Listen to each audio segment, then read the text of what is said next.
মধ্যপ্রাচ্যে যুদ্ধে বাড়ছে জ্বালানির আন্তর্জাতিক মূল্যচাপ। রিজার্ভ ব্যাংকের সতর্ক বার্তায় বাড়ছে সাধারণ মানুষের উদ্বেগ। চিনি রপ্তানিতে কেন্দ্রের নিষেধাজ্ঞা, মিতব্যয়ী প্রশাসনিক নীতিতে হাঁটছে এবার ত্রিপুরা সরকার। ওয়ার্ক ফ্রম হোমে সরকারি দপ্তরের নতুন নির্দেশিকা জারি।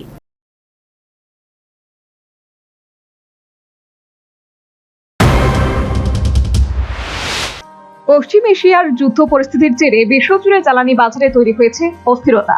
আন্তর্জাতিক বাজারে অপরিশোধিত তেলের দাম ক্রমাগত বাড়তে থাকায় ভারতে পেট্রোল ও ডিজেলের মূল্য বৃদ্ধির আশঙ্কাও প্রবল হয়ে উঠেছে। পরিস্থিতির গুরুত্ব স্বীকার করে রিজার্ভ ব্যাংকের গভর্নর সঞ্জয় মালহোত্রা স্পষ্ট জানিয়েছেন, ভারত জ্বালানি ও সারের ক্ষেত্রে আমদানি নির্ভর দেশ।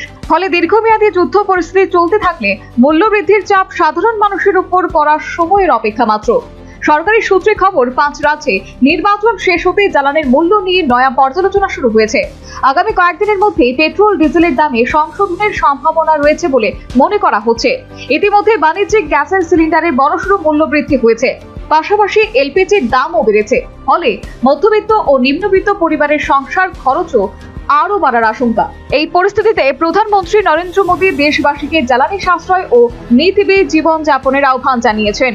অপ্রয়োজনীয় বিদেশ সফর এড়ানো, ভোজ্য তেলের ব্যবহার কমানো এবং বাড়ি থেকে কাজের উপর জোর দেওয়ার বার্তাও দিয়েছেন। কেন্দ্রের এই অবস্থানের প্রভাব পড়তে শুরু করেছে রাজ্য প্রশাসনেও। ত্রিপুরা সরকার ইতিমধ্যে সরকারি ব্যয় কমাতে একাধিক পদক্ষেপ ঘোষণা করেছে। সাধারণ প্রশাসন দপ্তরের নির্দেশ অনুযায়ী গ্রুপ সি ও গ্রুপ ডি কর্মচারীদের অর্ধেককে বাড়ি থেকে কাজ করার নির্দেশ দেওয়া হয়েছে। সাপ্তাহিক রোস্টার তৈরি করে অফিস উপস্থিতি নিয়ন্ত্রণেরও কথা বলা হয়েছে। জরুরি পরিষেবা অবশ্য এই নির্দেশিকার বাইরে রাখা হয়েছে। অন্যদিকে খাদ্যপণ্যের বাজারেও চাপ বাড়ছে। কেন্দ্র সরকার সেপ্টেম্বর পর্যন্ত চিনি রপ্তানিতে নিষেধাজ্ঞা জারি করেছে।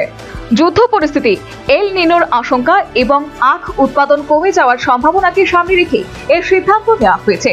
বিশেষজ্ঞদের মতে জ্বালানি ও খাদ্যপণ্যের যুগপৎ মূল্য বৃদ্ধি আগামী দিনে সাধারণ মানুষের জীবনযাত্রায় বড় প্রভাব ফেলতে পারে। তবে বিভ্রান্ত এবং আতঙ্কিত হওয়ার কোনো বিষয় নেই বলে তথ্যবিজ্ঞ মহলের অভিমত। পুরো পরিস্থিতির দিকে নজর রাখছে কেন্দ্র। Bureau report, news vanguard.